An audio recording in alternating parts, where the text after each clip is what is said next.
Lu tahu nggak, Jepang pernah punya satu perempuan yang bikin banyak samurai laki-laki malu sama kemampuan mereka sendiri? Namanya Tomoe Gozen, onabu geisha paling terkenal di seluruh sejarah Jepang.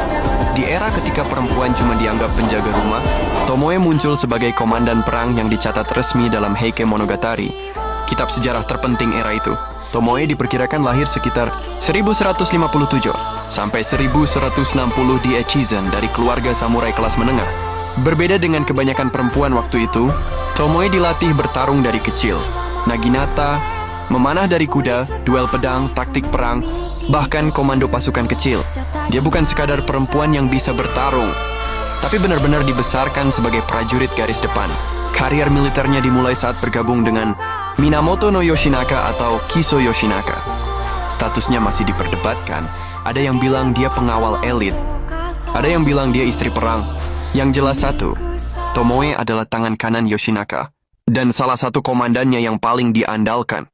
Heike Monogatari bahkan menggambarkannya sebagai wanita cantik, ahli memanah dan berkuda, siap melawan dewa atau iblis sekalipun.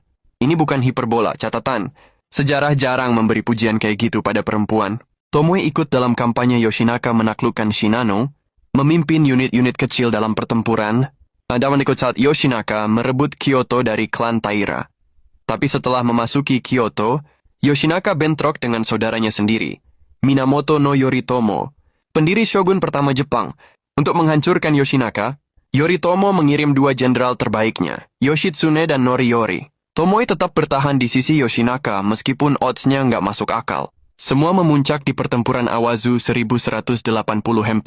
Pasukan Yoshinaka diserbu dari dua arah dan mulai hancur total. Tomoe, bukannya kabur, justru maju ke garis depan. Di tengah kekacauan itu, Tomoe melakukan aksi yang bikin namanya abadi. Dia menantang Onda no Hachiro Moroshige, salah satu samurai paling kuat dari Musashi. Tomoe menjatuhkannya dari kuda dan memenggalnya di tengah perang. Duel perempuan versus laki-laki jarang dicatat sejarah, dan Tomoe bukan cuma duel dia menang telak. Saat pasukan remuk dan Yoshinaka terluka parah, Yoshinaka memerintahkan Tomoe pergi, entah untuk menyelamatkannya atau melindungi kehormatannya. Tomoe akhirnya pergi sebelum Yoshinaka tewas. Itu adalah perpisahan terakhir mereka, dan momen itu menutup bab Tomoe sebagai prajurit garis depan. Setelah itu, hidup Tomoe Gozen berubah jadi misteri terbesar dunia samurai. Ada beberapa versi, dia menikah dengan Wada Yoshimori dan punya anak, atau dia ditangkap Yoritomo dan dipaksa menikah, atau dia jadi biksuni dan hidup dalam pertapaan, atau dia kembali ke Echizen dan hidup hingga usia lanjut, atau dia sengaja menghilang agar tidak dimanfaatkan politik. Semua versi ini tidak bisa diverifikasi, dan hilangnya Tomoe justru bikin dia makin legendaris. Kenapa Tomoe Gozen